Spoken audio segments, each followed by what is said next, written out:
Cuphead. I bet all of you are familiar with this title. Ever since its release, people have claimed it as one of the hardest games ever made, right next to the likes of the Dark Souls franchise and even Bloodborne, both of which are made by From Software. I mean, I can handle it. I'm pretty sure I can handle this. I've beaten the likes of Undying the Undying, Sans, Sephiroth, The Lingering Will, Yozora, and even the Abyss Watchers. I'm sure I can handle this game. Son of a bitch! Hello everyone, and welcome back to another episode of Trash or Treasure. This time, I am taking a look at Cuphead. This game was released on Windows and the Xbox One in September of 2017. But nowadays, you can get it on Mac, the Switch, and in my case, the PlayStation 4, which is the version I'll be using. So, Cuphead was developed and published by Studio MDHR, with the directors being a pair of brothers, those being Chad and Jared Moldenhauer. I hope I'm pronouncing those names right.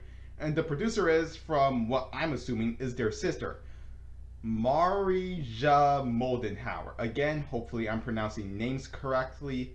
But before I get into the story, I guess a small history lesson on the game should be told.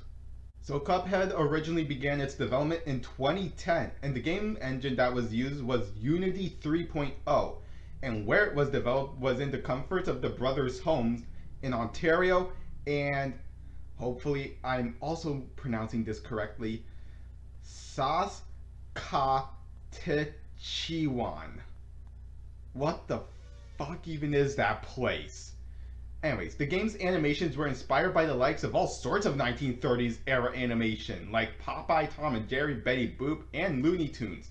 And fast forward to around, I want to say 2014, the game was shown during the Xbox press event at E3 2014 to an overwhelmingly audience approval. But at the time, the game was only, at an estimate, 40% done. Fast forward 3 years later, and Cuphead released on PC and the Xbox One exclusively. But like I said, nowadays, you can get it on whatever platform you like, minus mobile. But hey, if someone can make a mobile version of Bloodstained Ritual of the Night look and run good, I'm sure someone out there might take a crack at making a mobile version of Cuphead. But with that history lesson out of the way, here's the question. Is this game an overhyped piece of trash, or is it truly a worthwhile treasure? Let's find out, but first, we have a plot to summarize. So to try and abridge the plot, Cuphead and his brother Mugman are at the Devil's Casino in Inkwell Hell, gambling away until the devil himself made a bet. Where he wins, he gets Cuphead's and Mugman's souls. Guess what happened? And so, the plot is set in motion. Beat bosses, get their soul contracts, and deliver them to the devil in Inkwell Hell. Is what I would say if it wasn't for one particular character. That dishonor goes to this cocksucker. This here is King Dice, the right-hand man to the devil himself and the second to last boss in the game. Trust me when I say that this asshole will, and I mean will, make you want to throw your controller out the window. And believe it or not, you can't even fight this motherfucker initially. He's the only boss in the game that has a gimmick to his fight. I'm sure most fans of Castlevania are familiar with the boss rush in Stage 6 in Rondo of Blood. Imagine that part, but with 9 mini-bosses! Thank God for the extra health pickups. If they weren't there, I might as well just call it quits from there! But we beat King Dice and move on to the devil himself, where we are introduced with a choice. Now the devil tells us to hand over the contracts, but in doing so we join him. Depending on what you choose determines the ending of the game. If we select yes, then Cuphead and Mugman get turned into demonic beings as possible replacements for King Dice. But that ending is non-canon, and it's only there for getting the selling out achievement.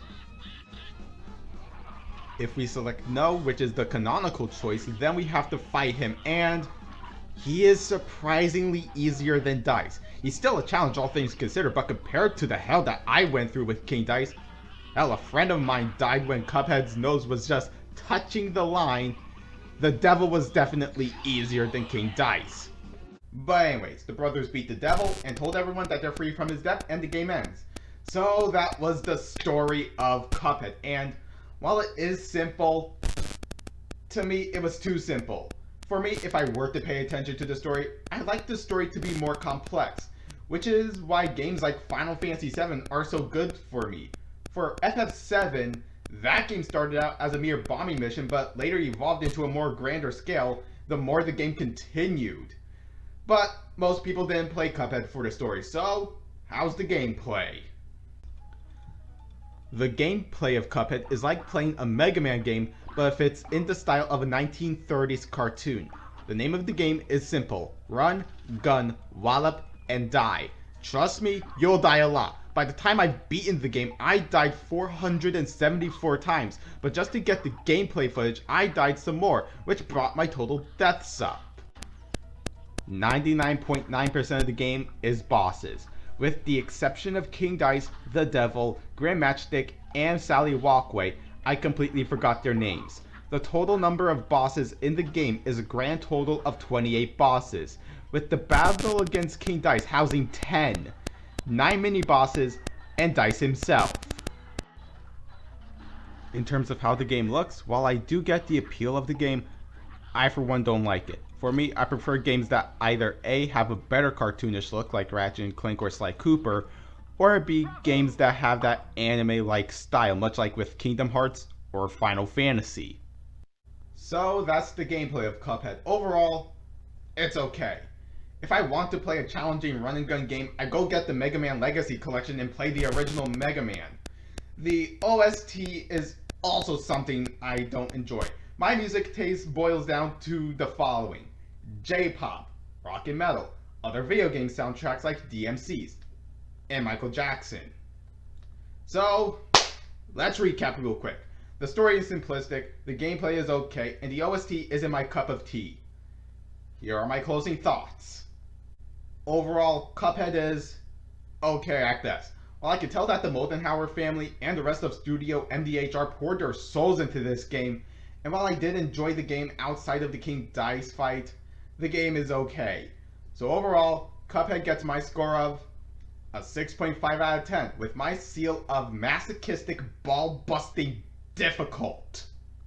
Now, I want to know from you all. Did you play Cuphead and could you recommend it to a friend? Leave your answers in the comments below. Give this video a like if you enjoyed it, and while you're here, subscribe to the channel and turn on the bell to be notified when I make a new video. My social media links and GameJolt links are in the description as always, so consider following me on Twitter and Instagram. I've been HorrorKid, and I will see you all in the next video. Take care, everybody.